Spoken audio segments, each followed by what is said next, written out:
Capítulo 8. André. Minha primeira festa de aniversário aconteceu numa bela tarde de final de novembro. De pé sobre uma cadeira, eu olhava extasiada para a sala decorada, tão colorida como as pessoas convidadas.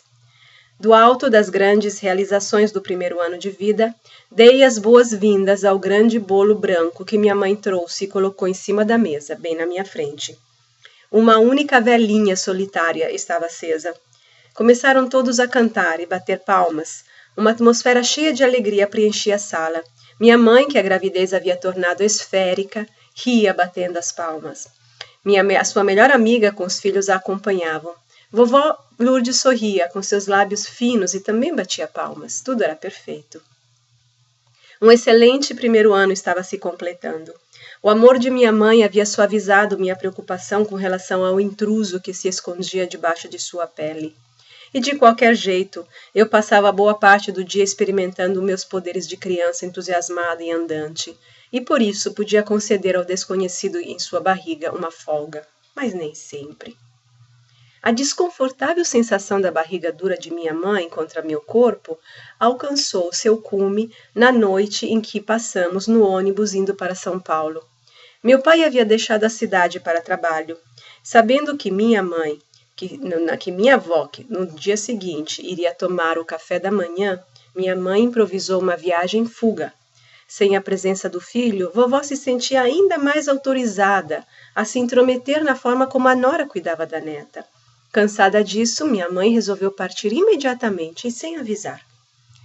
Os 8 meses de gravidez não a impediram de pegar o primeiro ônibus noturno para São Paulo. Assim, lá estávamos as duas, quero dizer, as 3, ela, a barriga e eu, tentando dormir num aparentemente reduzido assento de ônibus. A protuberância do corpo dela incomodava. Como ela podia ser tão dura se tudo o resto era suave, como seus olhos e sua voz? Seria ele, feito só de ossos?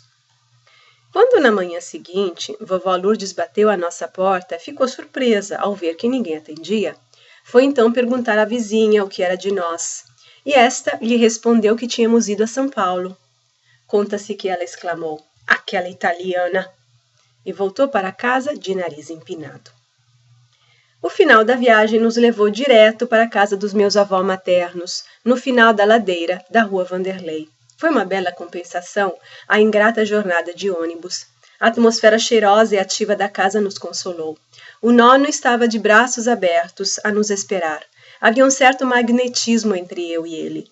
Sob aquelas suas espessas sobrancelhas, os olhos alegres e ternos me acompanhavam para onde quer que eu fosse, sobretudo no meu constante subir e descer as escadas da casa, com meu pai, que logo se juntou a nós, pronto para me escorar. A vida vibrante que havia sido oprimida no nono e em seus filhos por causa da dureza da pobreza corria solta em mim. Ele ria das minhas proezas e se orgulhava da neta. Sempre penteado, usava cabelos divididos ao meio e bigodes. Como bom italiano, cuidava da aparência, sabendo muito bem que o bom gosto não depende da quantidade de dinheiro que se possui. Voltamos para Araçatuba uma semana depois. Desta vez a viagem foi bem melhor.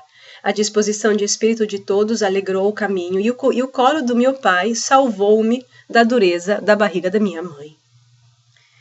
Próximo do Natal, meus avós, junto ao tio Leonardo, foram para Araçatuba. O calor estava quase insuportável, mas pessoas simples reclamam um pouco.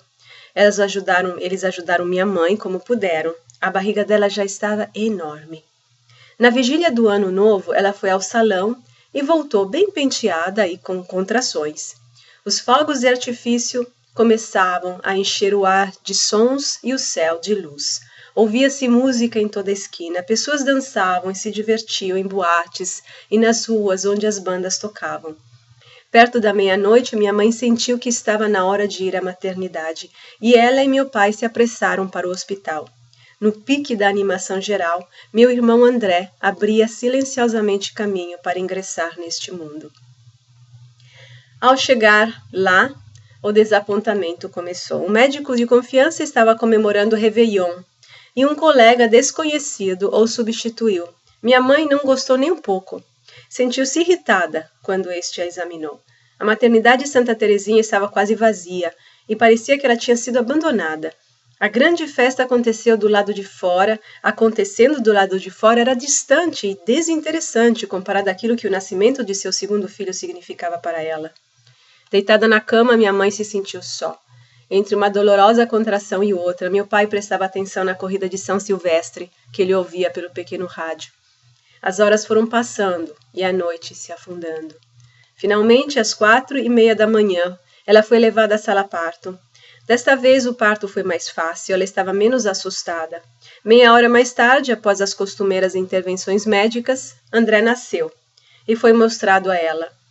Aliviada e alegre, ela olhou sua cria. Os longos 9 meses de calor, peso e meias elásticas estavam terminados. Ela havia finalmente recebido seu prêmio, um bebê belo, gorducho, forte e muito branco. Agora ela tinha um casal. Sua maternidade lhe pareceu completa. André chorava. No lugar do peito e corpo macio da mãe, encontrou a mesa fria de exame neonatal.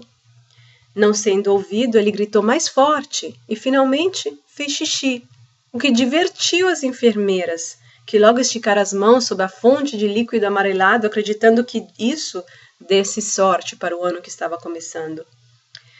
Nessa pouca hospitaleira atmosfera, André veio ao mundo, no dia 1º de janeiro de 1965.